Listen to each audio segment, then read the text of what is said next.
This episode of the Magdala podcast is sponsored by the Catholic Theology Show, presented by Ave Maria University. The Catholic Theology Show covers themes such as the value of a Catholic higher education, religious liberty, how to pray, the philosophies of St. Thomas Aquinas, and more.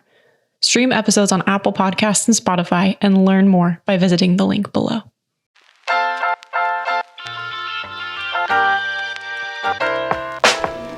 Hey there, my name is Rachael and welcome to the Magdala podcast. We at Magdala know from experience that pornography, masturbation, and other sexual addictions are not just a guy problem. The need for women to be accompanied in a journey towards healing from addiction has gone sorely unmet, and that's why we're here. Magdala exists as a space where women can find hope, healing, and freedom alongside each other from sexual addiction. Our goal is to supply you with support, community, and accountability. Here on the podcast, you'll find everything from testimonies to practical advice to dialogue about how to heal and live fully as a Catholic woman. Wherever you are in your journey, know that you're not alone, and we welcome you to this table.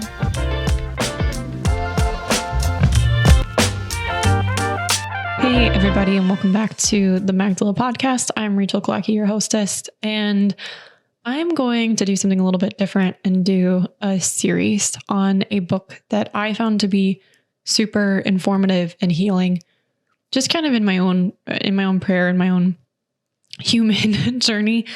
But I also want to take this book and kind of use it for our purposes and apply it to the experience of sexual addiction. So the book is called Redeeming Heartache. It's by Dr. Dan Allender and Cathy Loerzel. They are the co-founders of the Allender Center, and Dan Allender has been influential in mentoring other clinicians like Jay Stringer or Adam Young of the Place We Find Ourselves podcast. So Allender's kind of narrative trauma theory has been kind of proliferated by other clinicians. And I could go into narrative trauma theory a lot more, but I'm going to focus on his book. So Redeeming Heartache came out fairly recently. And it's an amazing framework for any trauma, but I think its wisdom can easily be applied to the experience of sexual addiction and the wounds that play a part in our story. So Allender and Loerzel draw a lot of attention, first of all, just kind of to family of origin, which is probably the most common and deepest source of wounding for most of us, whether in big or small ways. And family of origin is our family that we were raised in, right? So just in case you're unfamiliar with that term. Allender has created a beautiful framework for our traumas and healing based on 6 biblical archetypes that correspond to our wounds. So the wounding types are orphan, stranger, and widow. Those are 3 common kind of, again, archetypes that we find in scripture to depict poverty, loneliness, sin even. So orphan, stranger, and widow. While the healed archetypes that he presents are priest, prophet, and king, also known as the tenets of what we call the common priesthood, which is the call of all the baptized. I'm going to refer to the term priest a lot in this episode.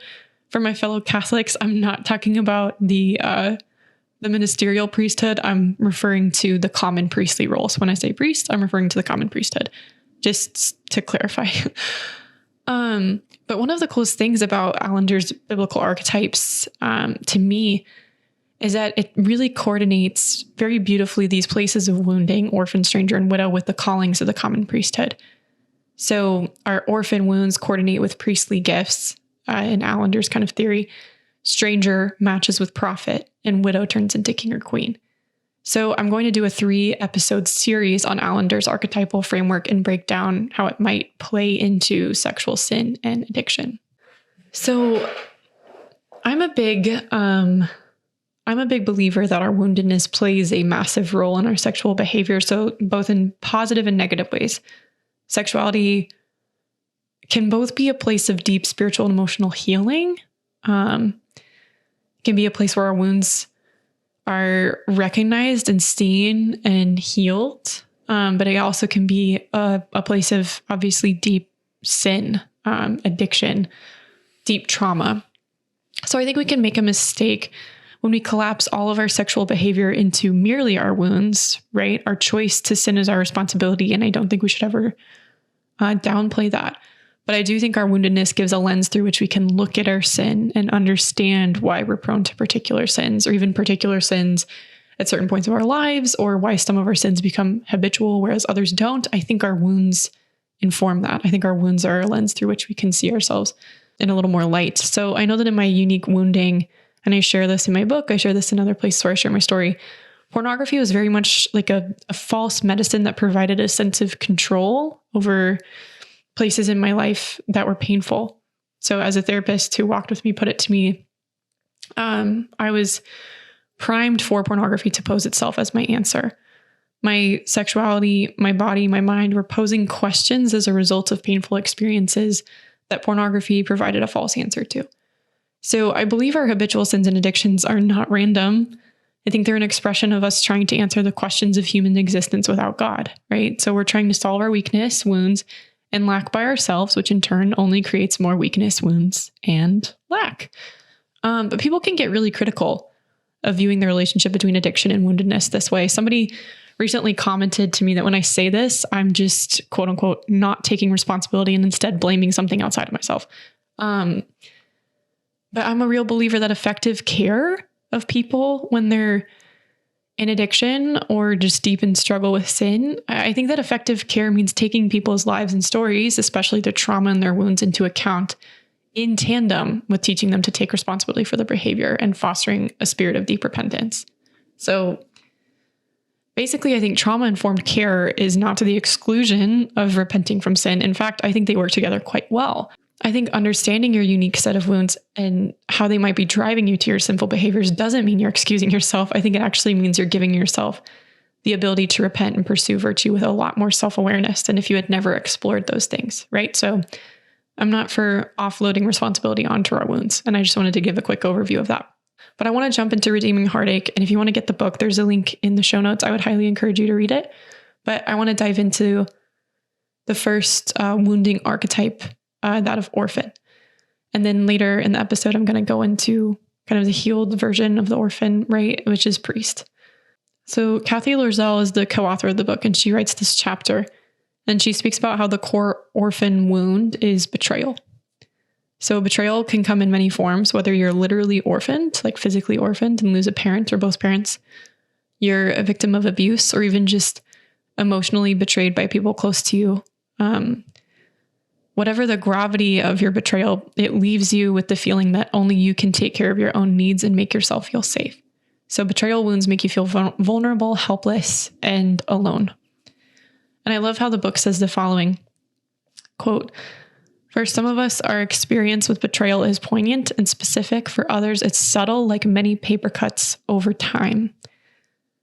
I love that quote. I think that just, really gives permission for us to look at our stories with a lot more openness of where have we been betrayed. So we can be dismissive of our experiences of betrayal because they seem really small or inconsequential compared to maybe some of our other experiences or the experiences of other people that we know. But as the book also continues to say, it says, even the subtlest of betrayal can result in an orphaned heart. Again, even the subtlest of betrayal can result in an orphaned heart. So the orphan wound expresses itself in multiple ways, but the book lays out a few that I want to go over and I think are really pertinent. The first way that orphan wounds express themselves is control. So when we're betrayed and left alone, we automatically kind of kick into high gear to take care of ourselves and ensure our safety.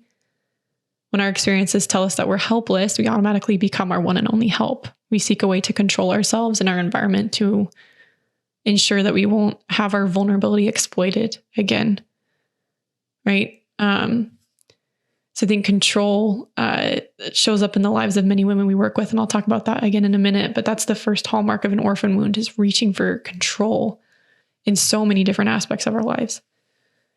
The second expression of an orphaned heart is shame.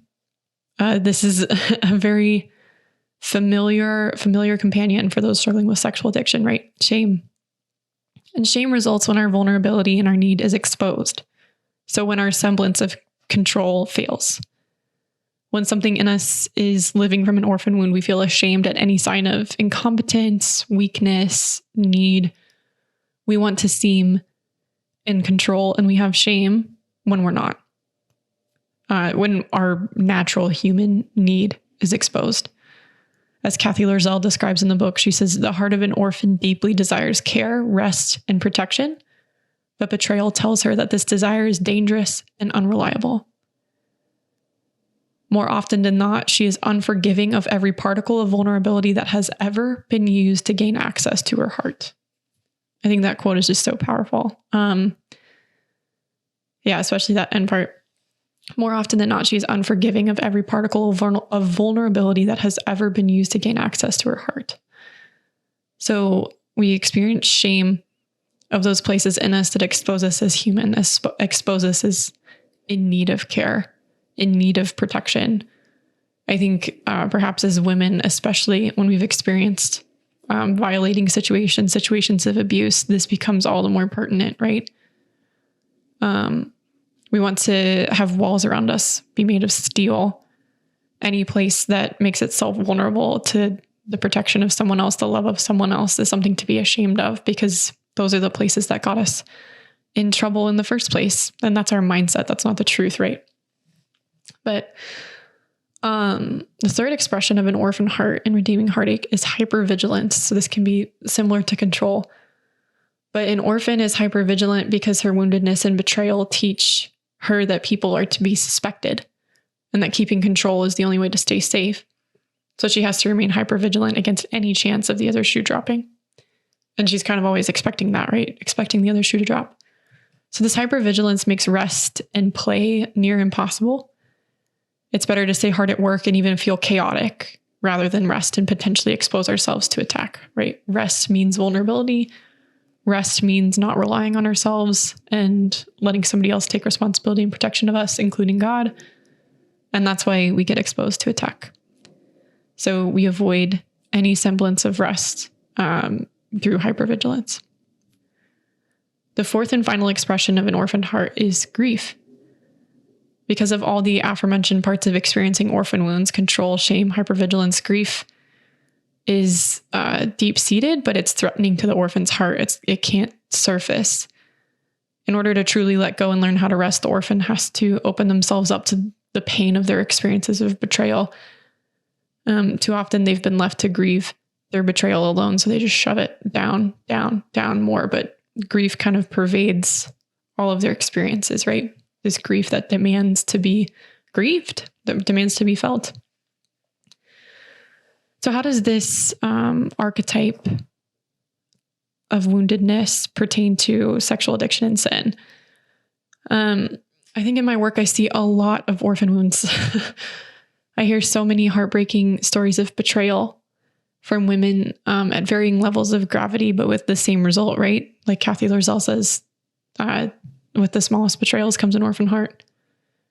I've encountered a lot of orphaned hearts in our work at Magdala.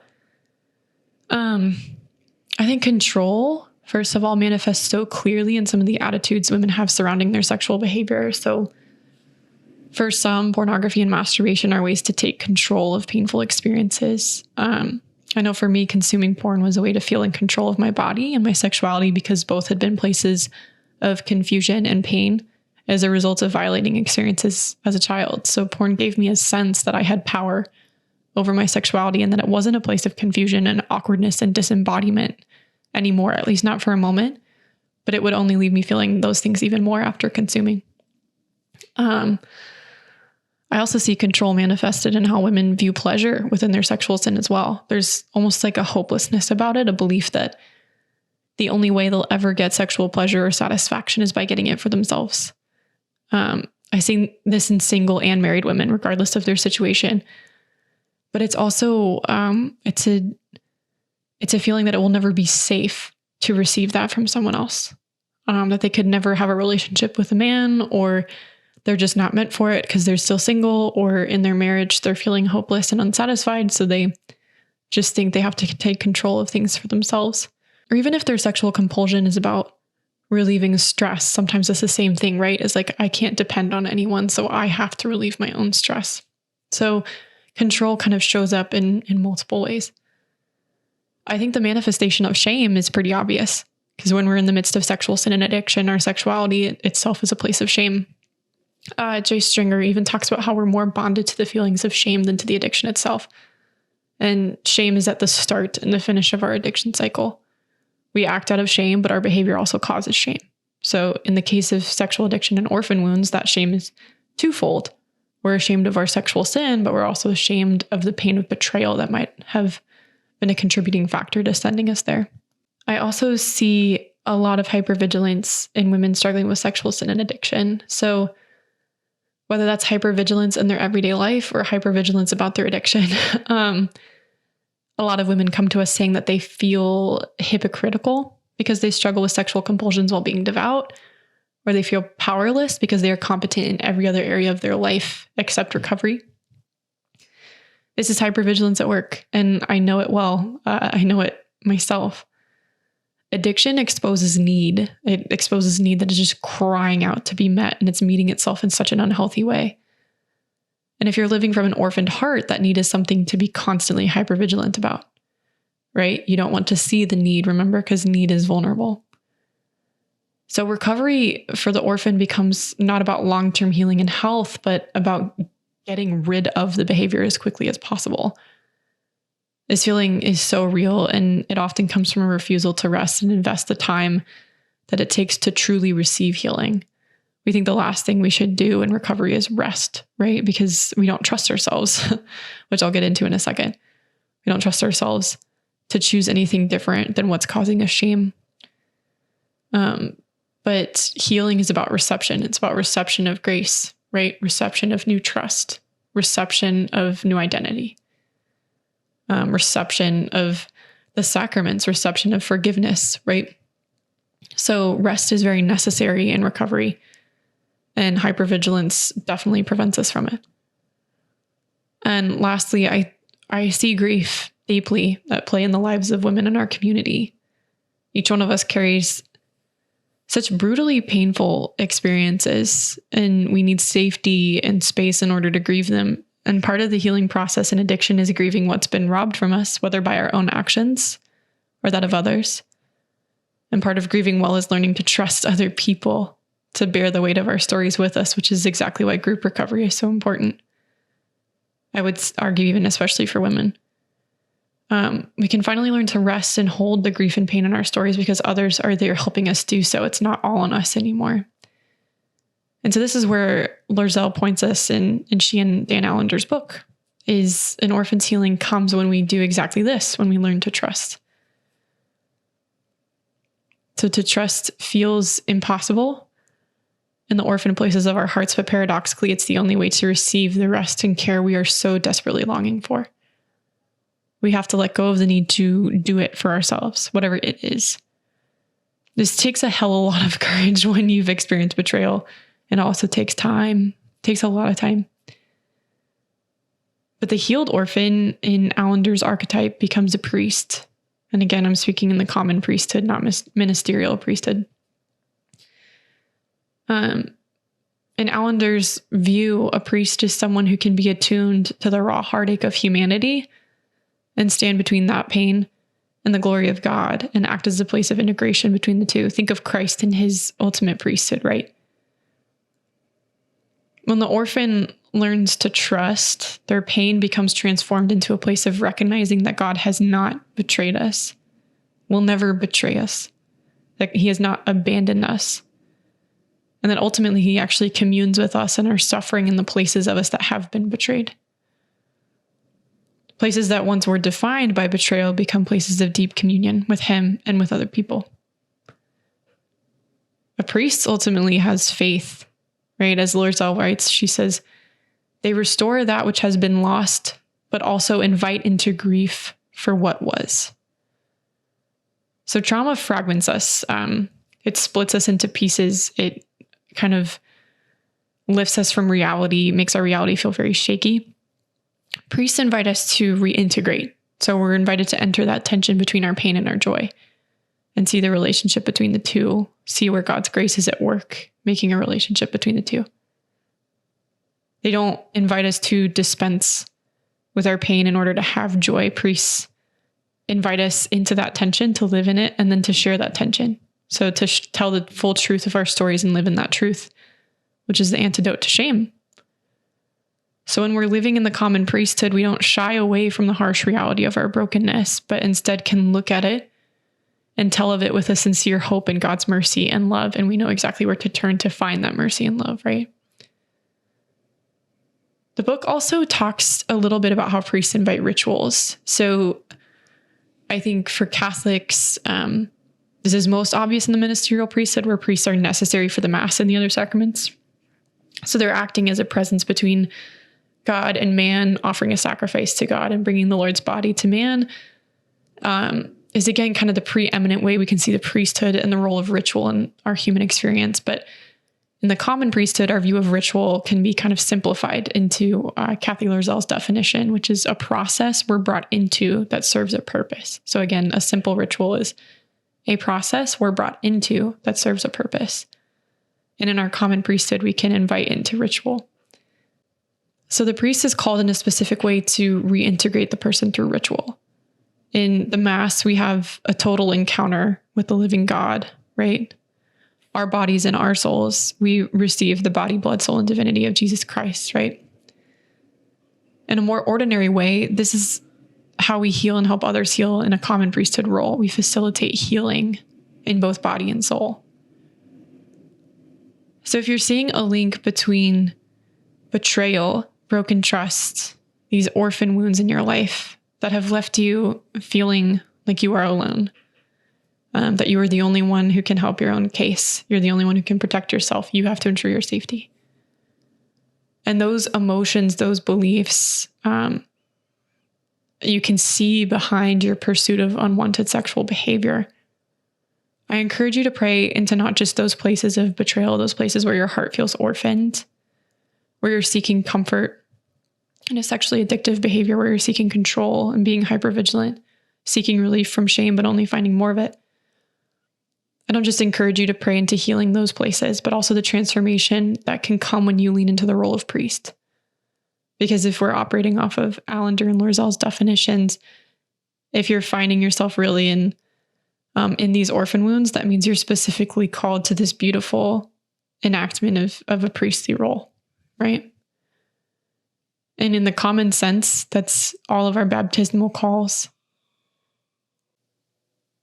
Learning to trust is what Cathy Loerzel says is the beginning of the healing process for an orphan, the beginning of that transformation into priest. So learning to trust, whether that's trusting someone with your story, your friendship, or other vulnerable places, including your joy. Trusting people with joy is vulnerable.